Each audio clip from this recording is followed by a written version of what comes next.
전 남편과 이혼한 지 4년 만에 아이들에게 연락이 왔습니다. 엄마랑은 살기 싫으니 자기 아빠와 살겠다고 말하고 떠난 아이들이었어요. 엄마, 나 성우야. 혹시 우리 집에 좀 가봐 줄 수 있어? 아들의 목소리는 떨리고 있었어요. 전 남편과 이혼 후 제게 연락도 잘 하지 않던 아들이었습니다.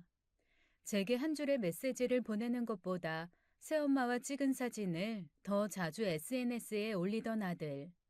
아들은 먼 타국에서 다급하게 저에게서 자신의 아빠를 찾고 있었어요. 그것도 이혼한 지 4년이 넘은 제게 말이에요. 저는 결국 아이들의 부탁으로 전에 살던 집에 가보게 되었죠. 띵동, 띵동. 성우 아빠, 안에 있어? 문 좀 열어봐요. 어머니, 안에 계세요? 어머니, 저 성우 윤호 엄마예요. 아무리 철문을 두드려도 기척도 없었습니다. 한참을 두드리자 시끄러운 소리에 앞집 문이 열리더군요. 앞집에서 나온 여자가 한참 뭐라 말을 했는데 그중에 제 귀에 들려온 이야기는 딱 한마디였습니다. 그 집 사는 사람들 다 죽었어요. 안녕하세요. 저는 현재 나이 50에 외롭게 살아가고 있는 두 아들의 엄마입니다. 아이들은 모두 장성해서 외국에서 사회생활을 하고 있어요. 겉보기엔 두 아들이 좋은 회사 취직해서 제 밥벌이하며 살고 있으니 남들은 제가 자식 농사 잘 지었다며 부러워한답니다. 사실상 제 속은 시커멓게 썩어가는 줄도 모르고 말이죠. 경제적으로는 살만한 제가 이렇게 마음이 공허하고 헛헛해진 데에는 다 이유가 있습니다. 저도 제가 말년이 이렇게 외로울 줄은 몰랐어요. 그나마 제가 이렇게 버티며 살고 있는 건 제가 하고 있는 일이 즐거워서인 것 같네요. 제가 꽃사업을 하고 있거든요. 사업이라고 하니 거창한 것 같지만 사실은 별건 아니에요. 결혼식장이나 파티장에 찾아가 생화 장식을 하는 게 바로 저의 일입니다.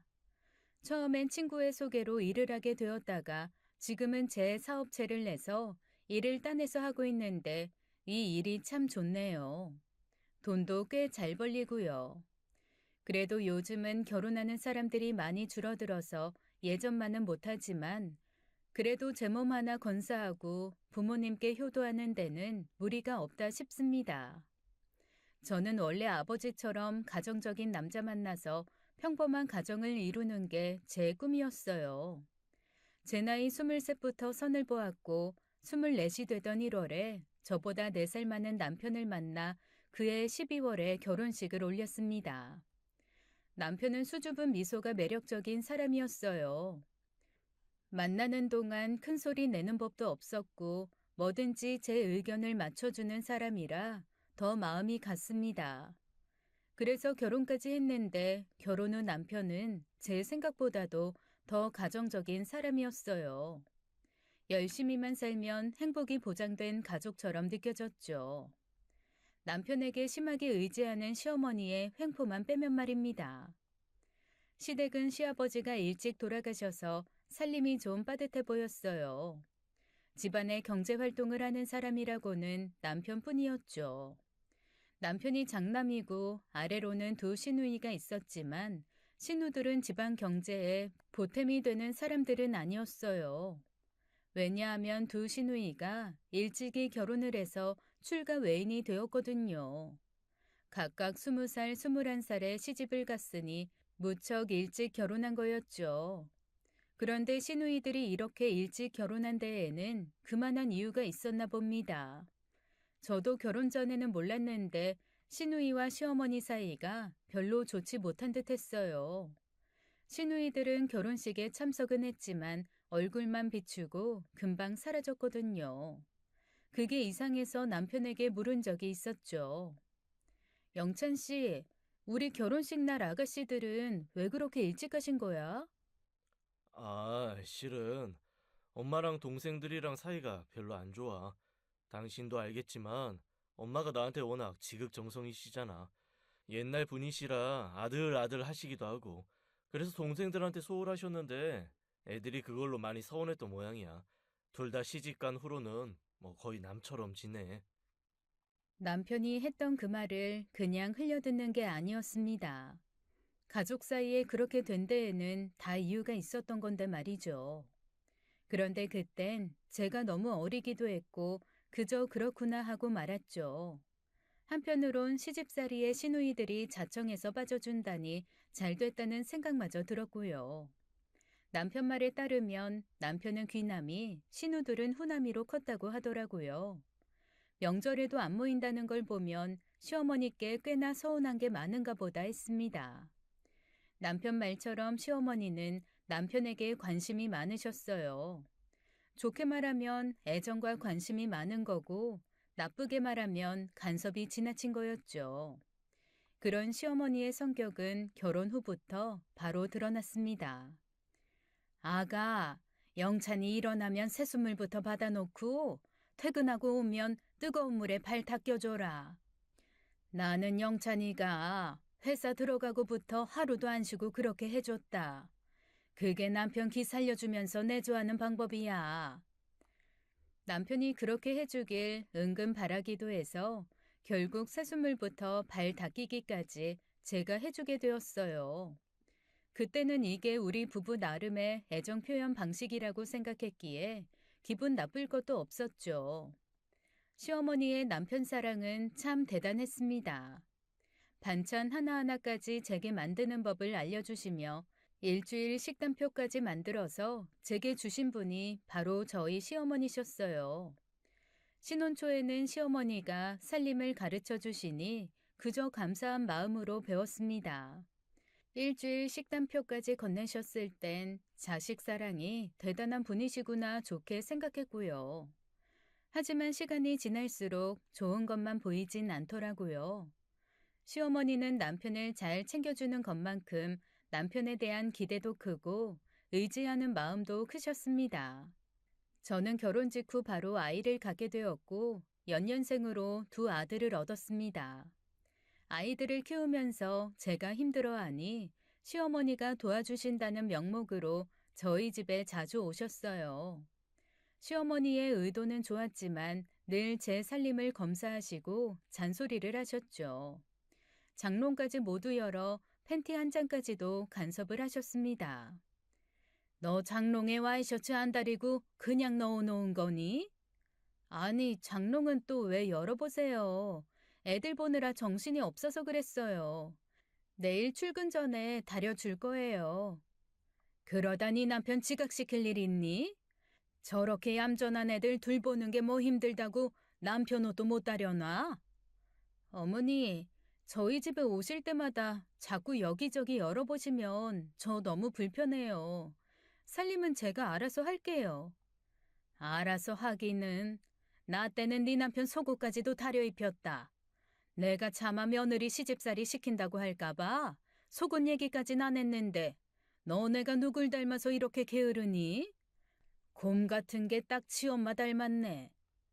잔소리 중에 마지막 말은 들릴락 말락하게 말씀을 하셨는데 제가 그 말을 똑똑히 듣고 말았어요. 그 말을 듣는데 기분이 확 상하더라고요. 저희 엄마가 갑상선 문제로 살이 많이 쪄 있는 상태셨어요. 그런데 사람 외모를 가지고 곰 같다며 외모 비하를 하는데 너무 화가 났습니다. 어머님, 저희 엄마 원래 엄청 날씬하셨었고 자기 관리 철저하신 분이세요.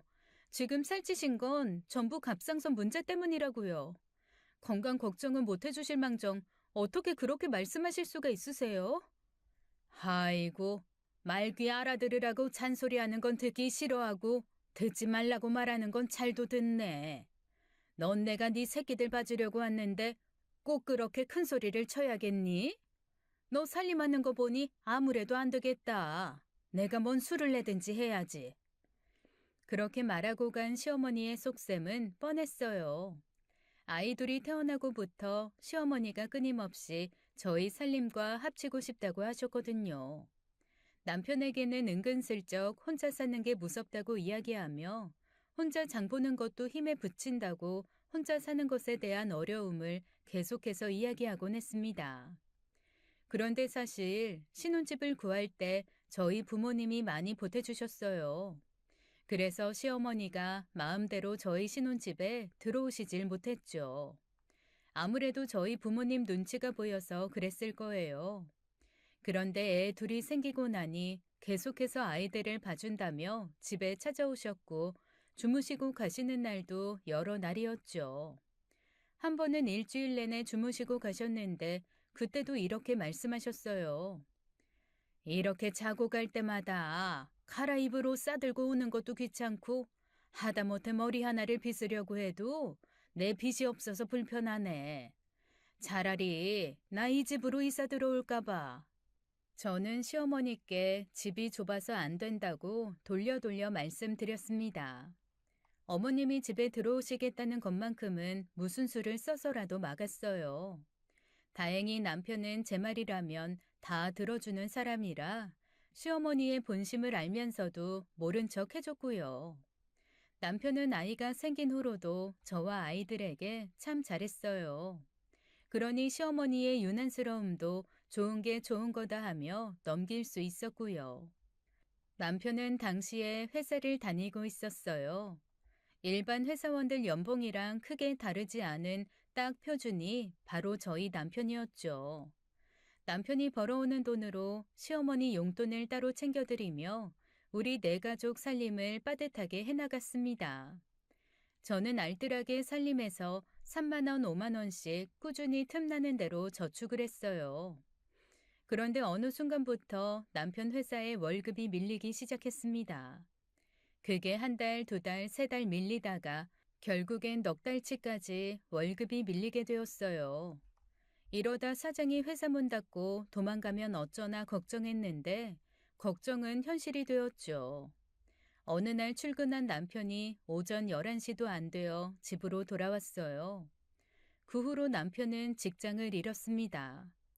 월급도 받지 못해 집안 사정은 점점 더 어려워졌죠.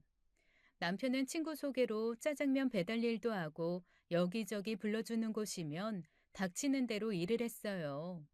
그러던 중 시어머니가 남편에게 통장 하나를 가지고 왔습니다. 이거 그동안 내가 소일거리 하면서 모아둔 돈에 네가 다달이 줬던 용돈 저금해둔 돈이다.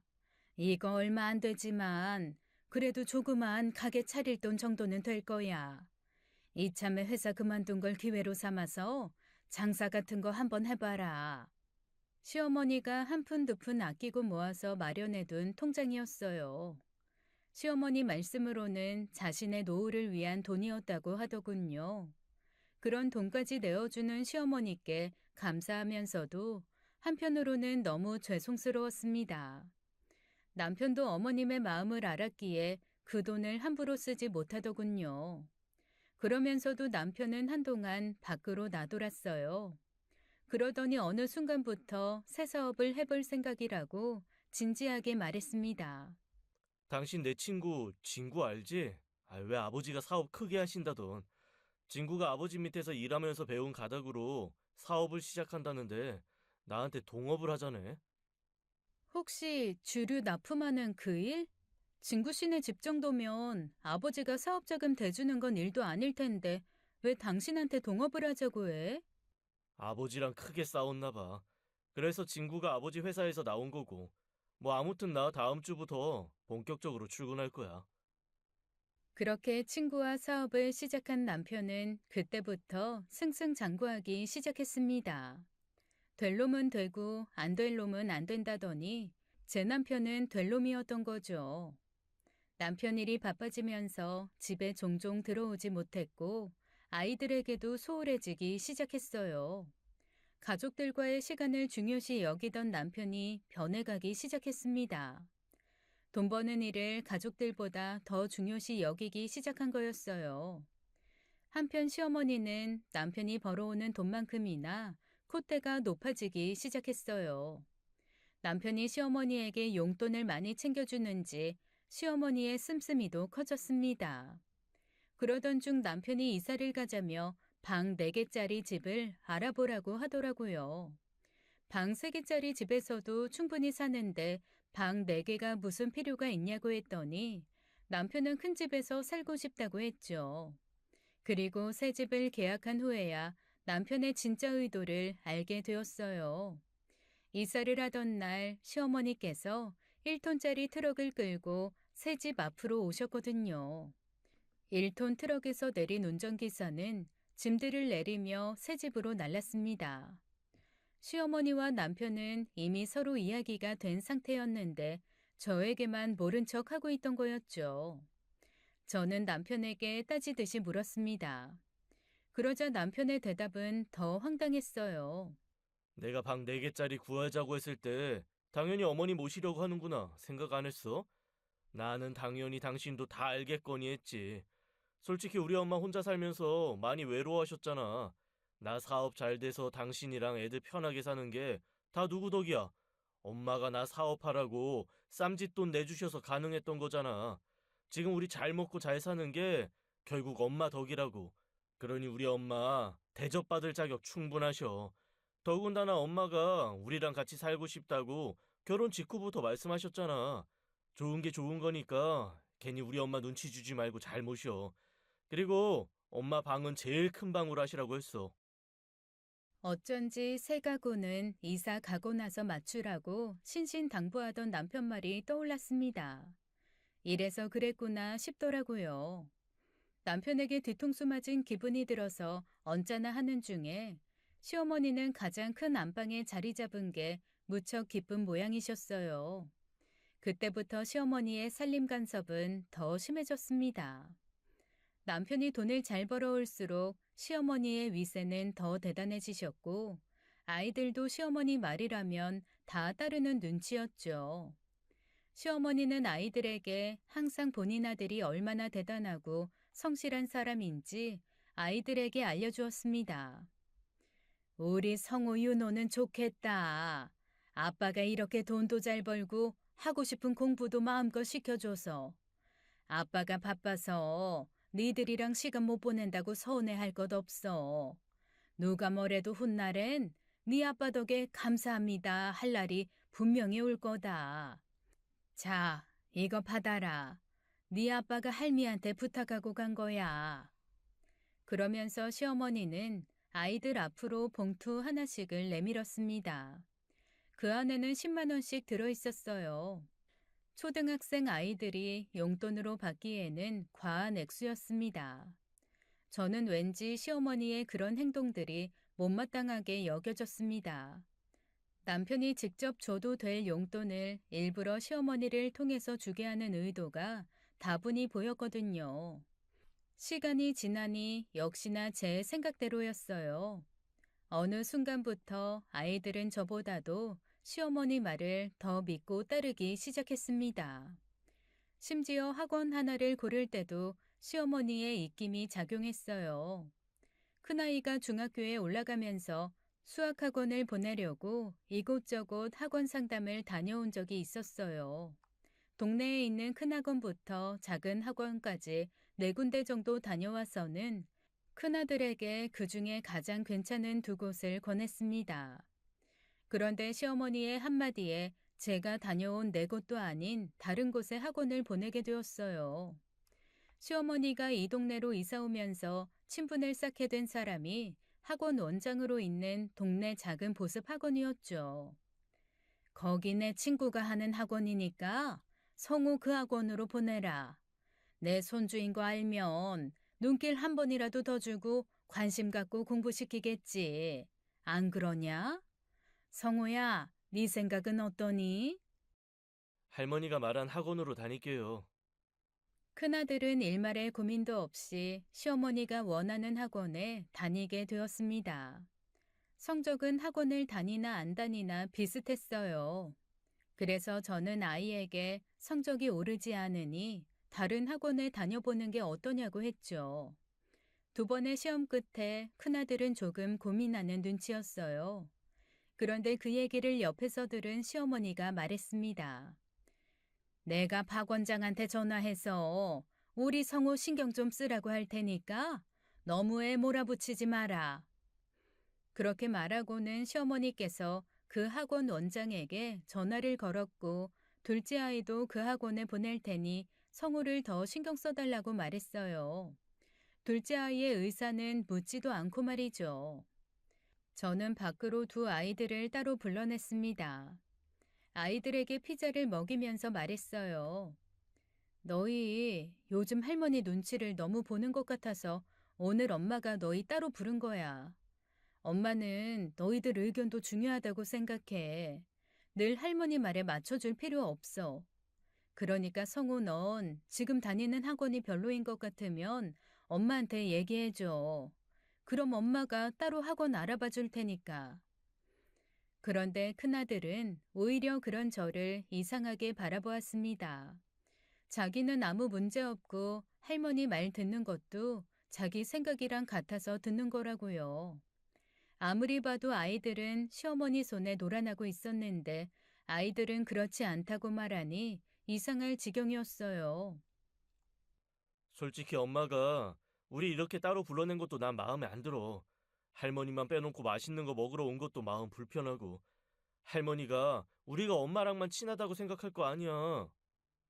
저는 아이의 말 중에서 걸리는 말이 있었어요. 할머니의 생각이 왜 우리 큰아들의 마음을 불편하게 할까 하고 말이죠.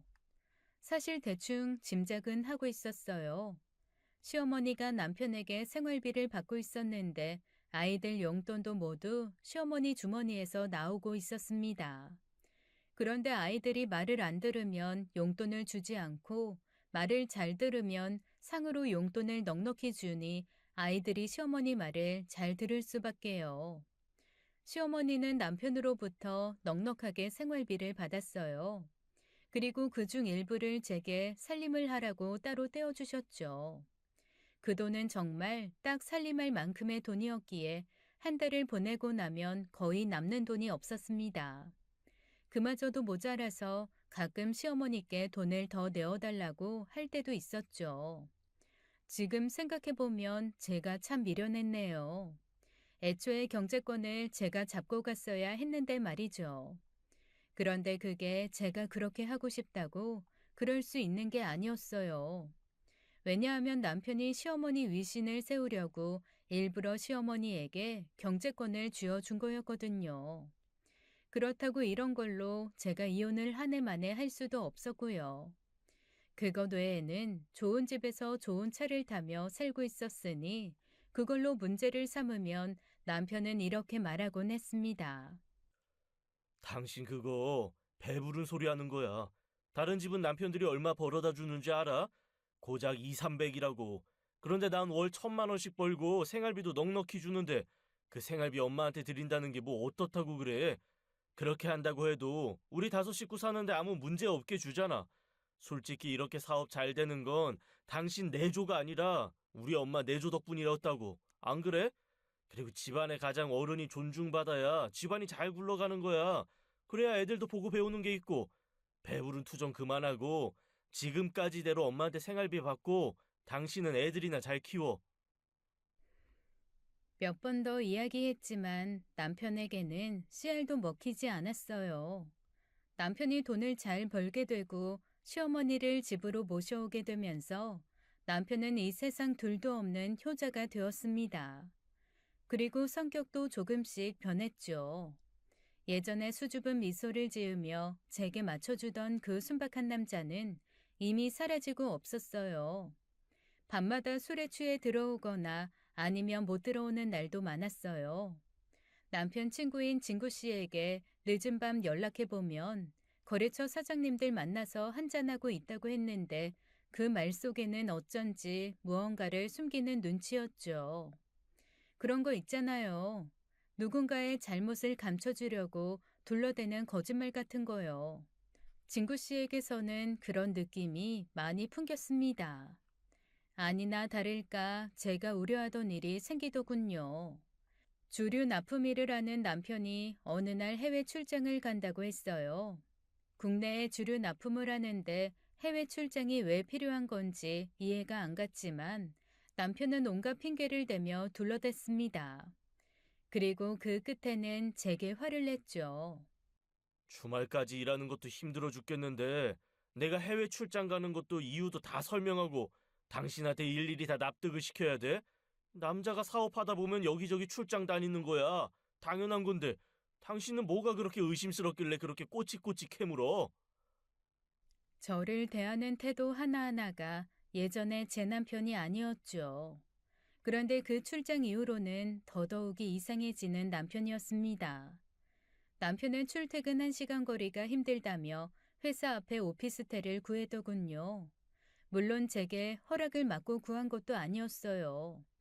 어느 날 남편 회사에 찾아갔다가 남편 회사 책상 위에서 우연히 부동산 서류를 보게 된 거였죠. 남편은 당황한 기색도 없이 그 부동산 서류를 보는 제게 말했습니다. 아, 안 그래도 당신한테 말하려고 했는데, 출퇴근 힘들어서 오피스텔 하나 구했어. 밤늦게 접대하고 맨날 호텔이니 사우나니 다니는 것도 좀 불편하고 말이야. 이 사람 저 사람 쓰는 그런 침대 불결하기도 하고. 당신 알지? 나 은근 결벽증 있는 거. 그래서 필요할 때마다 쓰려고 오피스텔 구한 거야. 제 남편이 결벽증이 있다는 생각은 단 한 번도 해본 적이 없었습니다. 결혼 전 곰팡이 핀 주택에서 살던 남편이었어요. 벽지도 오래되고 누렇게 뜬 데다 비 오는 날이면 누수로 집 천장과 벽이 얼룩으로 덮여 있었죠. 그런 집도 살기 편하다고 말하던 남편이었습니다. 그런데 결벽증이라뇨. 무언가 이상하다는 생각이 들었습니다. 결벽증? 당신한테 그런 게 있는 줄 몰랐네. 그럼 이사 전에 내가 가서 청소 좀 해줄게. 아무래도 업체 부르는 것보단 직접 하는 게 훨씬 깨끗하지. 남편은 제게 힘들게 직접 일할 생각하지 말라고 했지만 저는 굳이 직접 청소하러 가겠다고 했습니다. 입주 전에 한번 구경하겠다며 비밀번호까지 물었죠.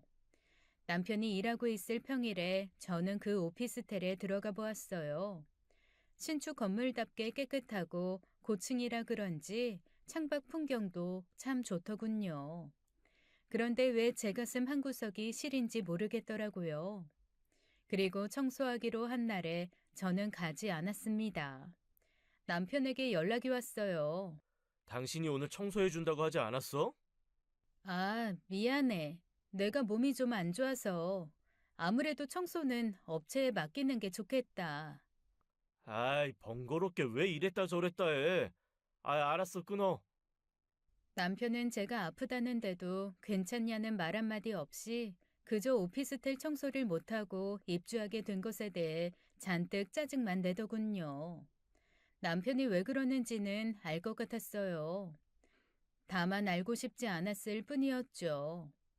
저는 한동안 생각에 잠겼습니다. 그러던 중 충격적인 소식을 듣게 되었어요. 아빠가 중풍으로 쓰러져 병원에 입원하게 되었다는 거였죠. 아빠, 괜찮아요? 엄마, 이게 대체 어떻게 된 거야?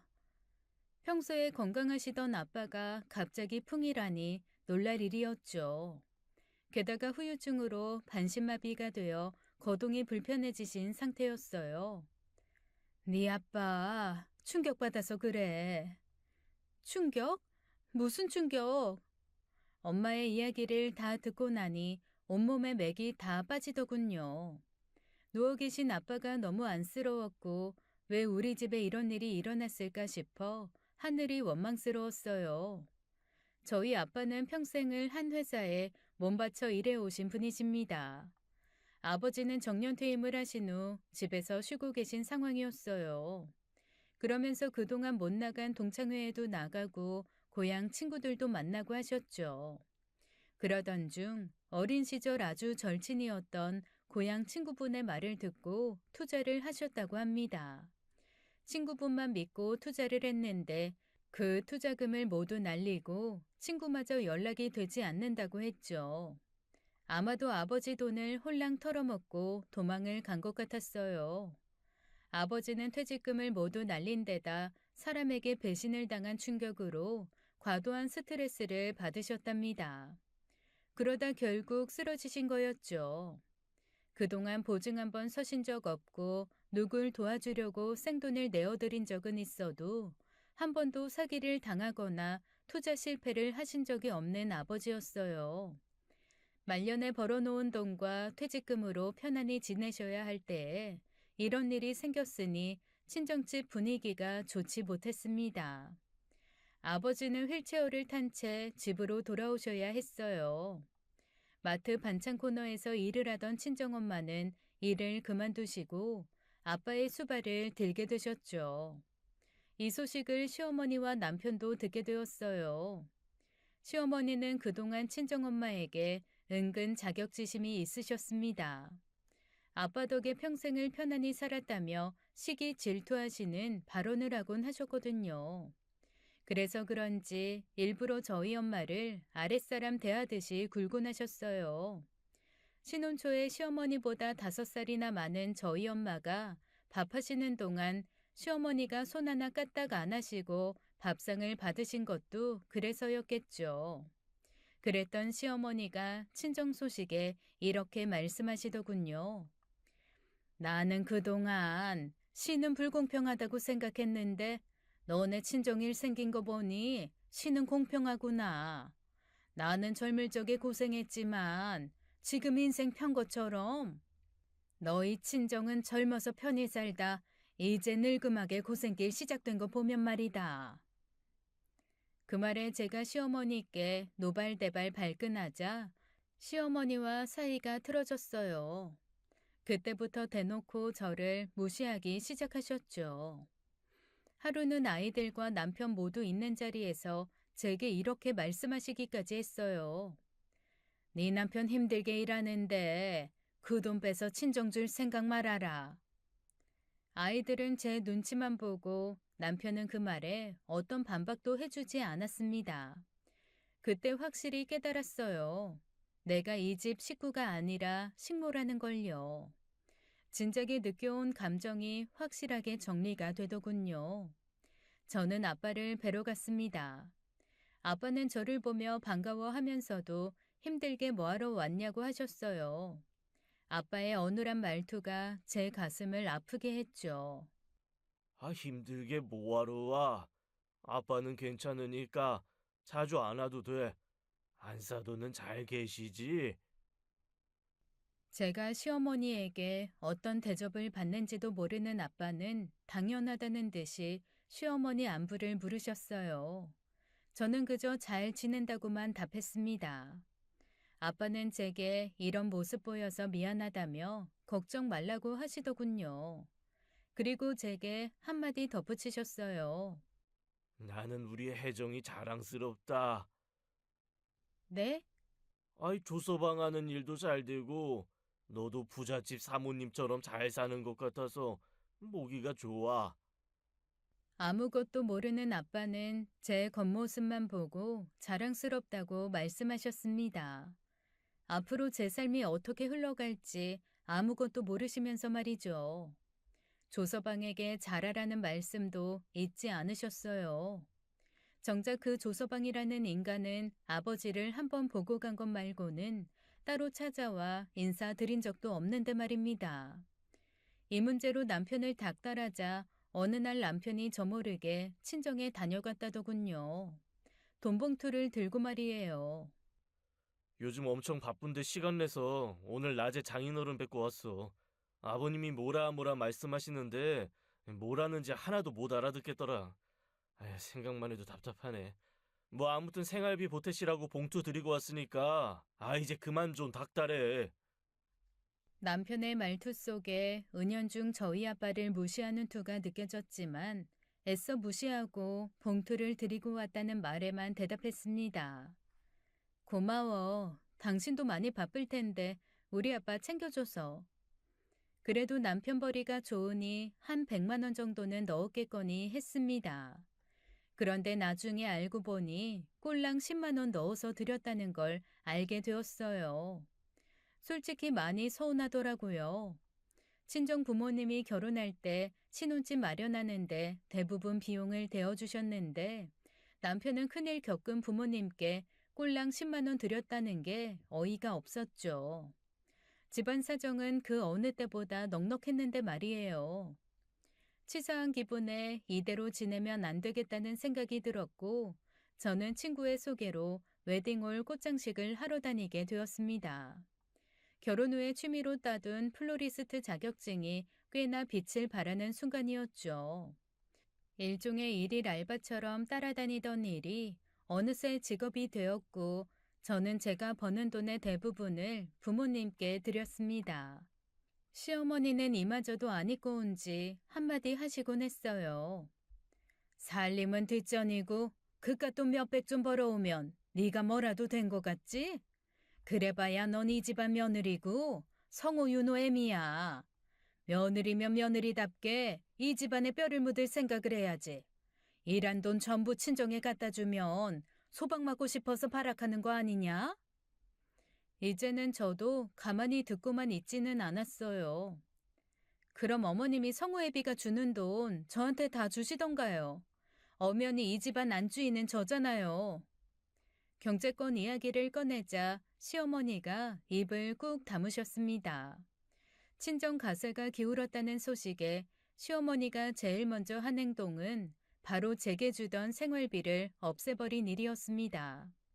하물며 마트에 가서 장을 보려고 해도 5만 원씩 찔끔찔끔 쥐어주고 남은 돈까지 영수증 맞춰가며 받아가시기까지 했죠. 저는 이 집구석에서 하루빨리 벗어나야겠다고 생각했는데 제 마음에 걸리는 건 늘 아이들이었습니다. 그런데 첩첩산중이라고 아빠의 수발을 들던 엄마마저 갑상선암에 걸리고 말았어요. 엄마는 수술을 받게 되었고 저는 엄마의 보호자로 병원에 함께 들어가게 되었습니다.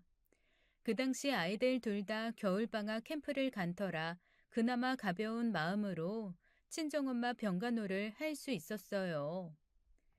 내 몸이 이래서 너한테 미안하다. 왜 자꾸 안 좋은 일이 겹쳐서 일어나는지 모르겠네. 그런 소리 말아요. 그래도 무서운 암들도 많은데 갑상선 암인 게 다행이지. 의사 선생님도 걱정 말라고 하셨으니까 마음 편히 계세요. 그래, 알겠어. 그나저나 넌 왜 이렇게 얼굴이 까칠해?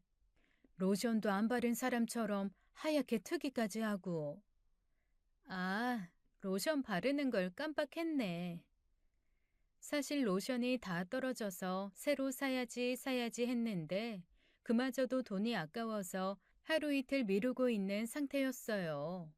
게다가 친정엄마까지 갑작스럽게 수술을 받아야 하니 그 수술비가 어디서 나오겠어요. 제가 다 마련하는 수밖에 없었죠. 엄마는 주택담보대출을 받아서 그 돈으로 생활비를 쓰면 된다고 하셨지만 제가 차마 그것만은 싫었습니다. 이 집마저 잃게 되면 엄마 아빠에게 남는 건 진짜 아무것도 없어져 버릴 것 같았거든요. 엄마는 제 얼굴을 보며 안타까워 하셨어요. 그리고 뭘 짐작이라도 하신 건지 이렇게 물으셨죠.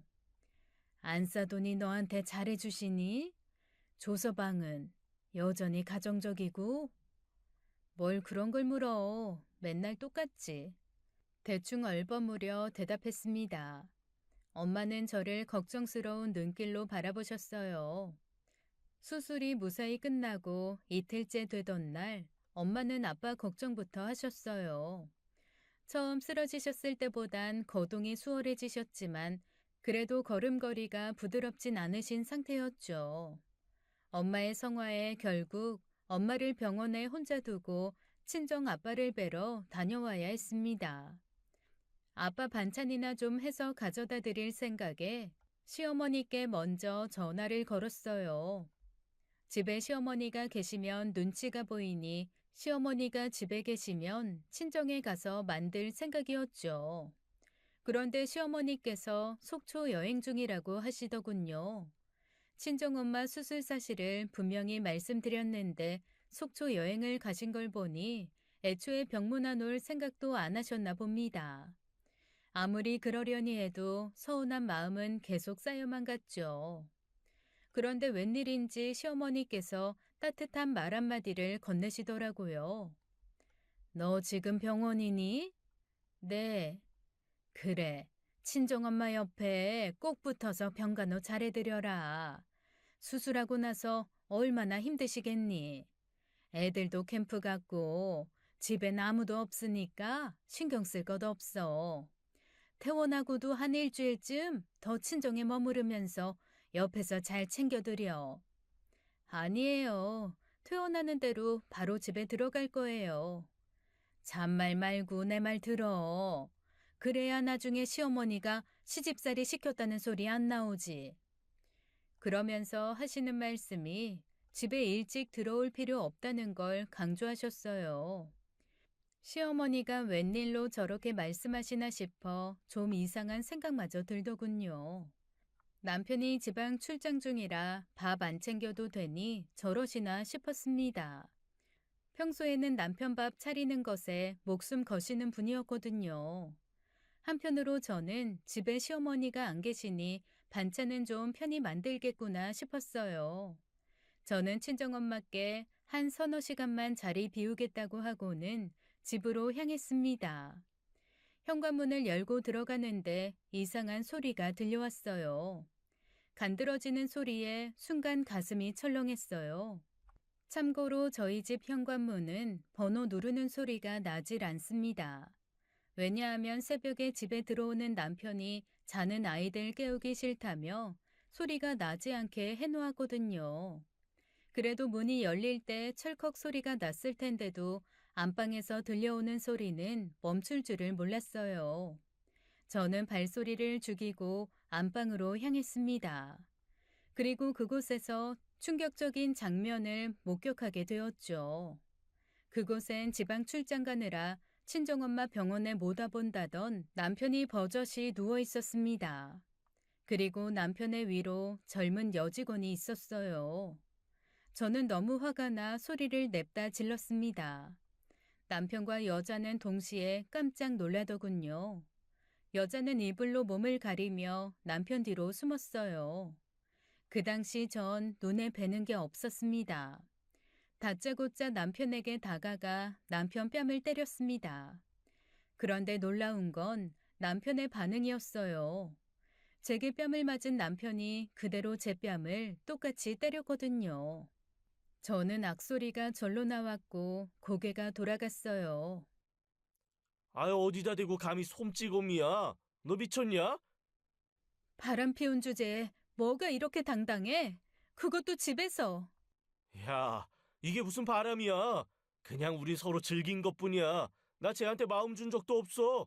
그냥 사업하다가 스트레스 받는 것 좀 푼 건데 왜 이렇게 예민하게 굴어? 당신 애아빠라는 사람이 어떻게 그래? 어떻게 부부 침대에서 그런 짓을 할 수가 있어? 불결하고 끔찍해. 그래서 뭐 이혼이라도 하시게? 남편은 콧방귀를 끼며 웃더군요. 이혼해서 애들 이혼 가정에서 키우려고? 당신이 나 없이 나가서 혼자 살 수 있을 것 같아? 당신 내 돈 필요하잖아. 당장 장모님 입원비며 수술비는 어쩔 건데 괜히 일 크게 만들지 말고 내 지갑에서 100만 원 꺼내가. 정말 어처구니가 없더군요. 남편은 돈이라면 뭐든 다 되는 줄 아는 사람으로 변해 있었어요. 남자는 갑자기 돈이 많아지면 본성이 드러난다던 말이 떠오르더군요. 제 남편의 진짜 본성을 알게 되니 더는 단 하루도 함께 살 마음이 없어졌어요.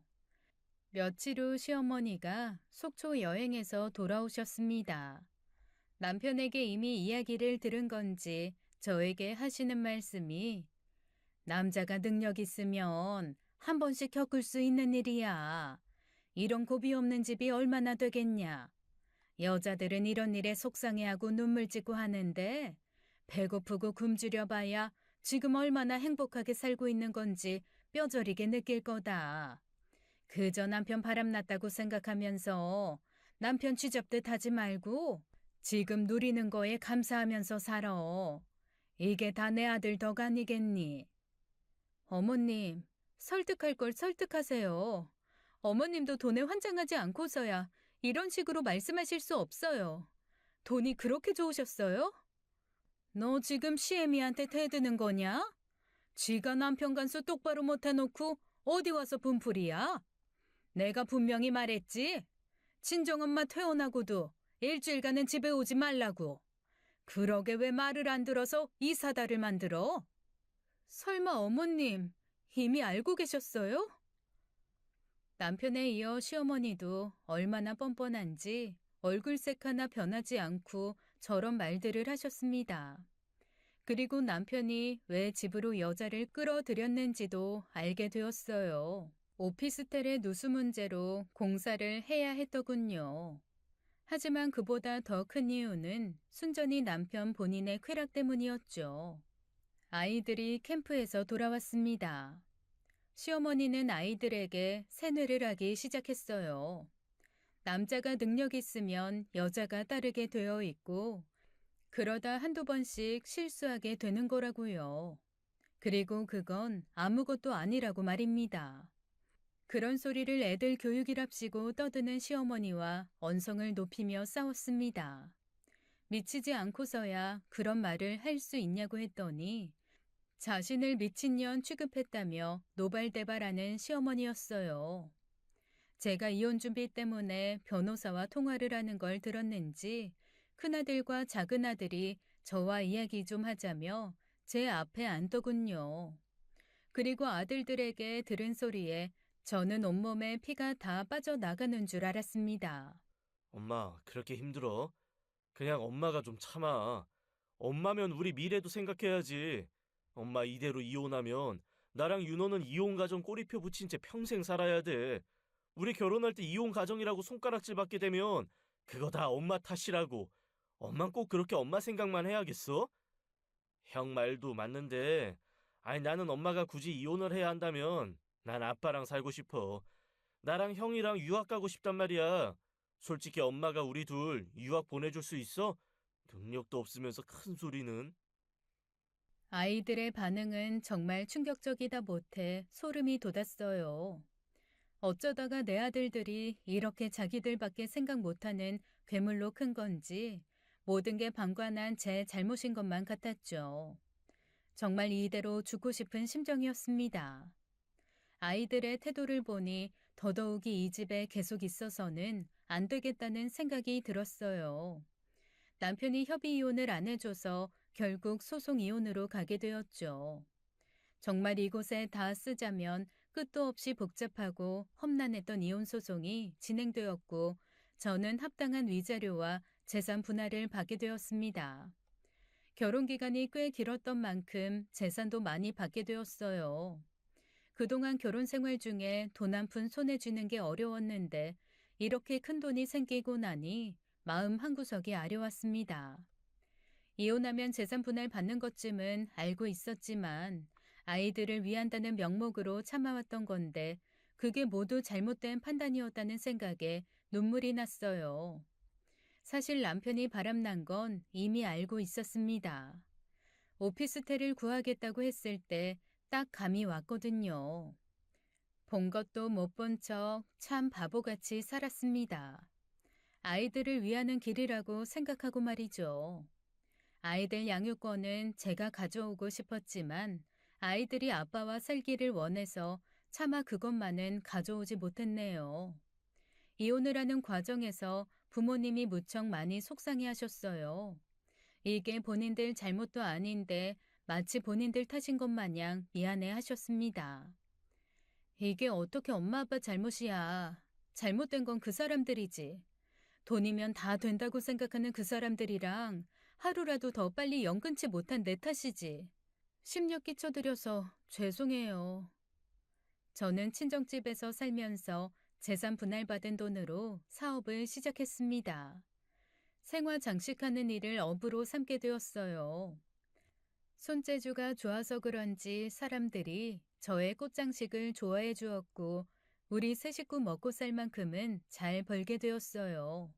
물론 남편만큼은 아니었지만요. 이혼 후 좋은 일들도 있었어요. 재산 분할받은 돈을 아빠의 재활치료에 쏟아 부었습니다. 아빠도 딸이 준 돈이라 허투루 쓸 수 없다며 악착같이 치료받으셨어요. 재활치료를 시작한 후로 아빠의 몸 상태가 눈에 띄게 좋아지셨죠. 물론 1년 6개월이라는 시간이 걸렸지만요. 중풍 후에 평생 안 좋은 채로 사는 사람도 많다는데 호전을 보인 것에 감사할 따름이었습니다. 그리고 또 한 가지 좋은 소식은 바로 아빠 친구분이 집으로 찾아온 일이었습니다. 아빠가 그 친구를 보자마자 아무 말 없이 끌어안으셨을 때 제 마음도 울컥하더라고요. 형우야, 미안하다.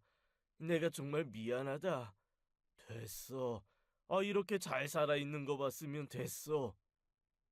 아저씨의 얼굴은 많이 상해 있었고 행색도 많이 초라해 보이셨어요.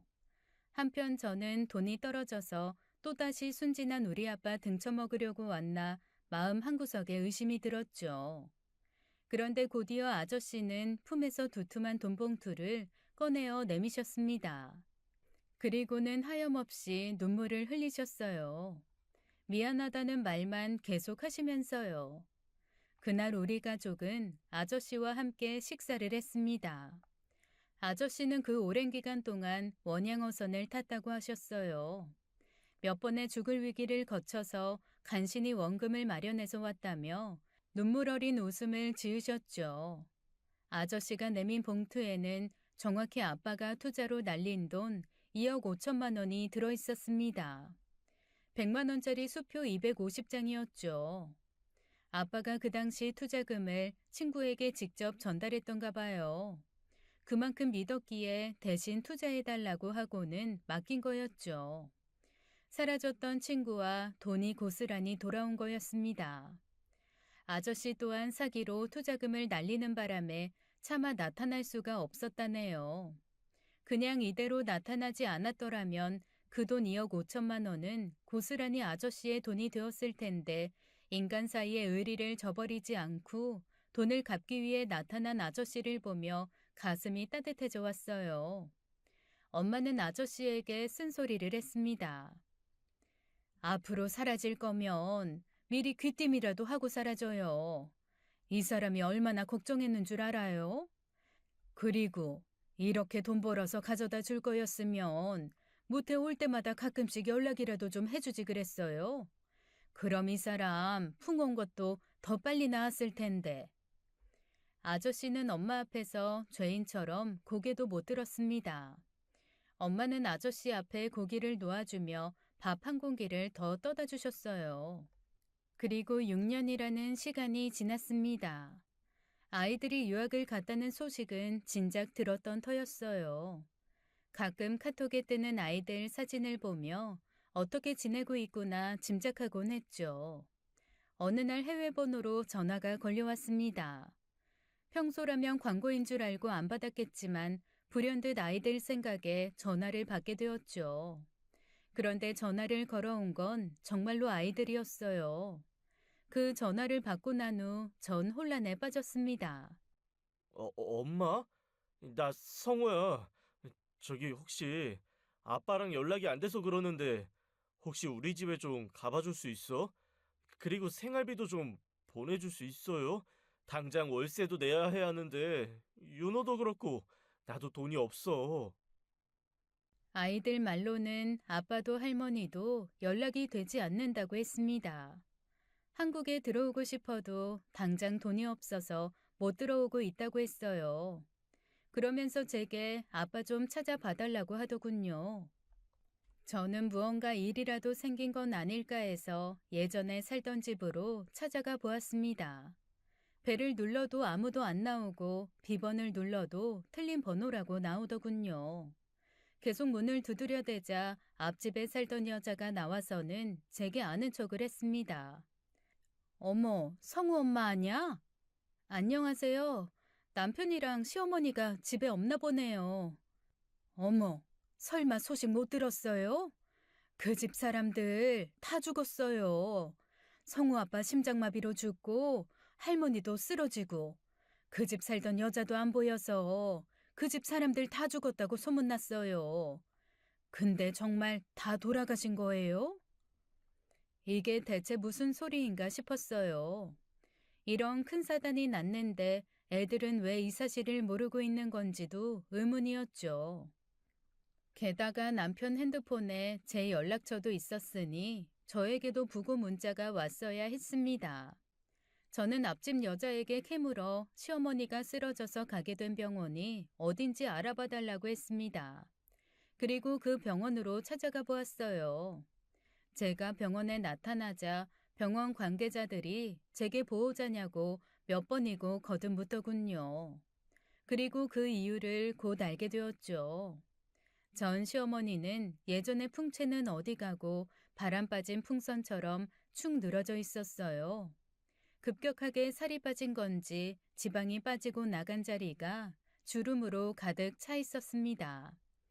저를 본 시어머니는 눈을 크게 뜨고는 저를 뚫어져라 쳐다보았어요. 아이고, 이게 누구야? 내 며느리가 왔구나. 아이고, 우리 며느리. 네가 날 잊지 않고 찾아와 줬어. 저를 반기는 시어머니의 모습이 어색했습니다. 저는 시어머니께 전 남편 이야기를 꺼냈어요. 그 사람 죽었다던데 어떻게 된 거예요? 그러자 시어머니는 가슴을 치면서 눈물부터 쏟기 시작하셨어요. 그리고 제게 충격적인 소식 하나를 전해 주었습니다. 제 남편이 죽었다는 소식과 함께 놀랄 만한 이야기가 또 있더군요. 널 그렇게 내보내는 게 아니었는데, 너 나가고 새로 들어온 며느리가 보통 영악한 애가 아니었다. 전 남편은 저와 이혼한 다음 해에 바로 재혼을 했습니다. 전 남편의 재혼 사실은 아이들을 통해 이미 알고 있었어요. 아이들의 SNS에 새엄마라는 사람과 함께 찍은 사진들이 올라왔었거든요. 저와는 단 한 번도 가보지 않은 해외여행까지 함께 다녀온 사진들을 본 적이 있었어요. 그 사진들을 보면서 마음 한구석이 아려왔지만 새엄마라는 여자가 아이들과 살갑게 잘 지내는구나 싶어서 안심되기도 했습니다. 그런데 시어머니는 그 여자를 무척이나 나쁘게 이야기했어요. 그년이 우리 영찬이 혼을 얼마나 쏙 빼놨는지 모른다. 내가 쥐고 있던 경제권도 다 그 여자 손에 쥐어주고 애들까지도 쥐락펴락하고 지금 생각해보면 애들 유학 빨리 보낸 것도 아마 일부러 그런 거 아닌가 싶어. 일부러라뇨?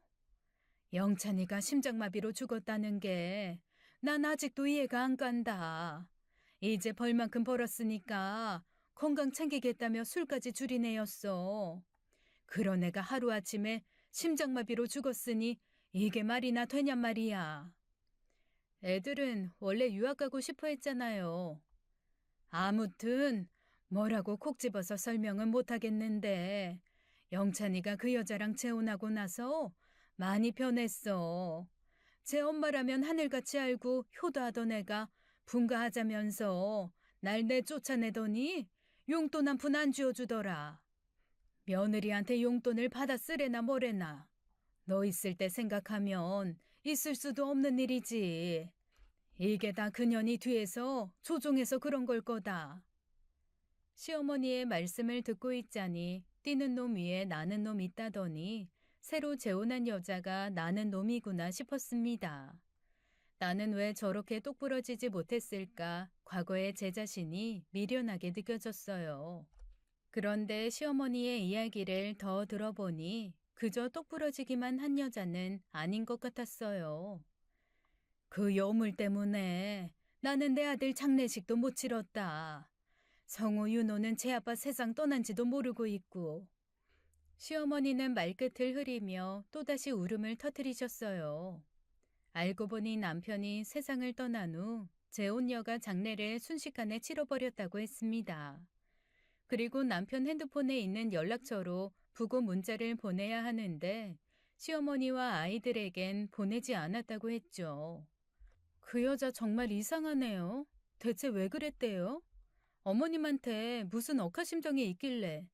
아니 그보다 애들한테는 알렸어야죠. 왜 그랬는지 도무지 생각해봐도 이 생각밖엔 안 든다. 지가 지 남편 잡아먹었든지 아님 전 재산 다 들고 도망가려고 그랬든지 우리 몰래 장례 치르고 그게 잠수 탔어. 핸드폰도 없는 번호라고 나오고 연락도 안 된다고. 내가 내 아들 부고 소식을 아들 친구한테 듣고서 세상이 무너지는 줄 알았다. 재혼녀가 사람들에게 시어머니가 쓰러져서 병원에 입원해 있느라 장례식장을 못 지키고 있다고 말했다더군요. 그리고 전 남편 친구가 시어머니께 안부 연락을 했다가 전 남편의 소식을 듣게 되었대요.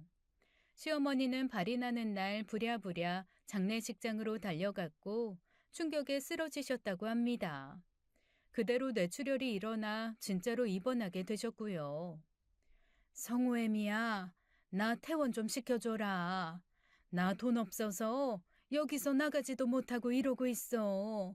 한 번 몰래 도망가다가 간호사한테 붙잡혀서 이제 도망도 못 가.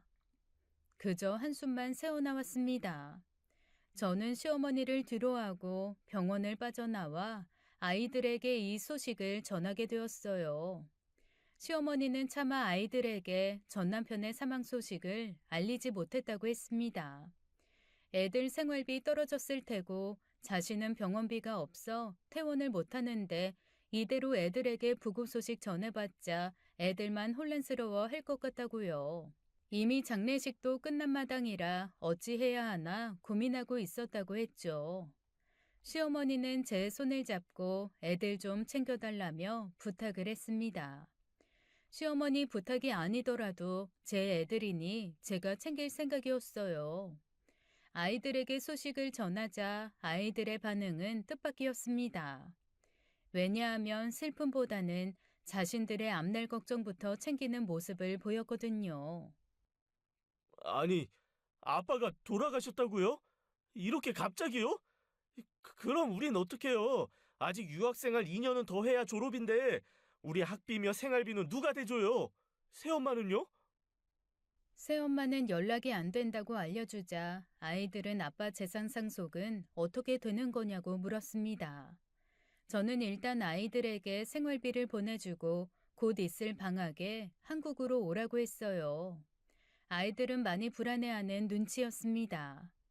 엄마, 우리 이제 엄마랑 사는 거야? 나 이제는 엄마랑 살고 싶은데. 둘째 아들은 제게 살갑게 굴며 집안일을 돕기까지 했어요. 전 남편과 사는 동안 단 한 번도 그랬던 적이 없는 아이였는데 말입니다. 너무 계산적으로 행동하는 둘째 아이를 보자 내가 어떻게 처신해야 할까 고민이 되었습니다. 일단 제가 할 일은 아이들의 권리를 찾아주는 일이었습니다. 저는 변호사와 법무사를 찾아다니며 자문을 구했어요. 일단 재산 조회부터 하더군요. 원래는 전 남편의 재산 중 상당 부분이 현금이었습니다. 그런데 현금이 고작 3억 뿐이더군요. 기존에 있던 집 말고도 상가며 오피스텔들도 있었는데 6개월쯤 전에 모두 다른 사람 명의로 넘어가 있었습니다. 그런데 그 현금의 행방들이 묘연했죠. 상가와 오피스텔을 모두 정리했다면 10수억은 있어야 했는데 남편 통장에는 고작 3억 뿐이었거든요. 아마도 그 현금은 재혼녀 손에 있는 것 같았습니다. 남편 앞에 남겨진 재산은 집 한 채와 현금 3억이 전부였어요. 다행히 아직 상속 신고가 완료되진 않은 상태였습니다. 상속 기간이 끝나가기 한 달 전 재혼녀가 나타났어요. 아이들은 재혼녀의 등장에 화를 내면서도 안도하는 기색이었습니다. 새엄마, 왜 우리한테 부고 소식 안 알려주셨어요? 내가 제정신이 아니었어. 너희도 아빠 자식으로서 많이 충격받았겠지만 나는 아내로서 그 충격이 훨씬 더 컸다. 그래서 장례식 치르고 한동안 어리 빠져 지냈어. 어느새 정신 차려보니 병원이었어. 그 여자는 자신이 몇 달 동안 병원에 입원해 있느라 오지 못했다고 했습니다. 정처 없이 걷다가 교통사고가 났고 깨어나 보니 병원이었다고 했죠. 순간순간 기억도 잃어서 간신히 이제야 나타났다는 말을 하는데 저런 거짓말을 누가 믿을까 싶더군요. 그런데 그 말을 제 아이들은 믿는 눈치였어요. 제가 전 남편과 이혼할 때만 해도 돈 잘 버는 아빠와 함께 살겠다며 영악하게 굴던 아이들이 맞나 싶었습니다. 병원에서 정신 차리고 나서 윤호, 성우 너희 둘 생각부터 났어. 차마 너희들 충격받을까봐 장례식에 부르지 못한 것도 미안하고, 외국에서 열심히 공부하는 너희들 방해하고 싶지도 않았어. 나 혼자 모든 걸 감내하더라도 너희만큼은 아무것도 모르고 거기서 행복하게 살길 바랬다. 이건 내 진심이야. 그 여자는 비련의 여주인공이라도 된 것처럼 눈물을 뚝뚝 흘렸습니다. 누가 봐도 악어의 눈물이었어요.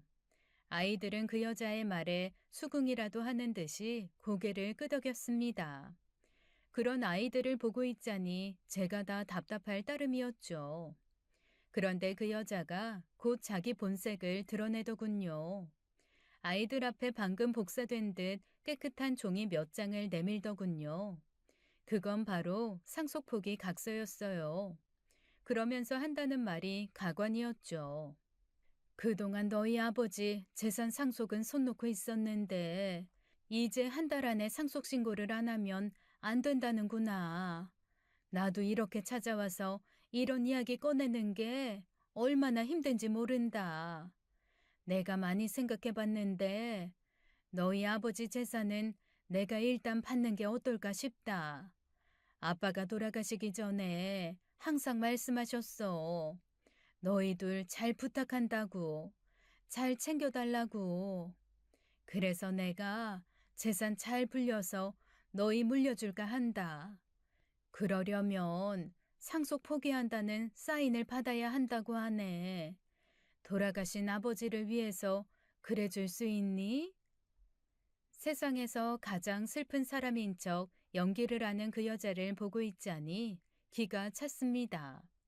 아이들은 서로 눈치만 보면서 어찌 해야 할지 고민하더군요. 저는 그 각서를 당장의 눈앞에서 찢어버렸어요.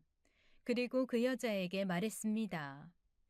당신 아무것도 모르는 애들 붙잡고 지금 무슨 짓이야? 뭐? 상속 포기? 나중에 물려준다고? 정말 줄 생각이면 지금 줬겠지. 애들 아빠 상가며 오피스텔 판 돈도 엄연히 따지면 상속 대상이야.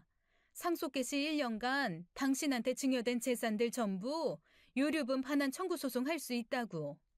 그러니까 더 이상 애들 현혹시킬 거면 찾아오지도 마. 그리고 뭐? 교통사고를 당해서 병원에 입원을 해? 그럼 이건 뭔데? 저는 그 여자 눈앞에 사진을 내밀었습니다. 백화점에서 명품 쇼핑백을 양팔에 걸치고 환하게 웃고 있는 그 여자의 사진이었어요. 핸드폰으로 찍은 사진이라 찍은 날짜와 위치 정보까지 정확하게 확인 가능했죠. 그 사진을 본 아이들은 놀라는 눈치였어요. 새엄마, 어떻게 그럴 수가 있어요? 진짜로 그동안 우리 속인 거예요? 아빠 재산 다 챙기려고? 우리 엄마가 새엄마 사기꾼 같다고 할 때도 난 안 믿었어요. 새엄마가 혹시라도 상속 포기각서 같은 거 가져올 수 있다고 할 때도 그럴 리 없다고 말했었다고요. 그동안 우리 진짜 가족 아니었어요? 이대로 여기 사인하면 아빠 재산 들고 영영 사라질 거였냐고요. 재혼녀는 절대로 아니라고 또다시 감성팔이를 하며 아이들을 설득하려고 노력했지만 믿음이 무너진 아이들에겐 더 이상 통하지 않더군요.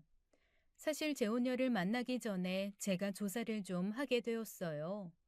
그 여자는 아이들 아빠와 결혼하기 전에도 사별한 전적이 있었는데 그때도 재산을 꽤 많이 챙긴 것 같더군요. 그리고 그 전 남편의 자식들을 만나서 이야기도 나눴습니다.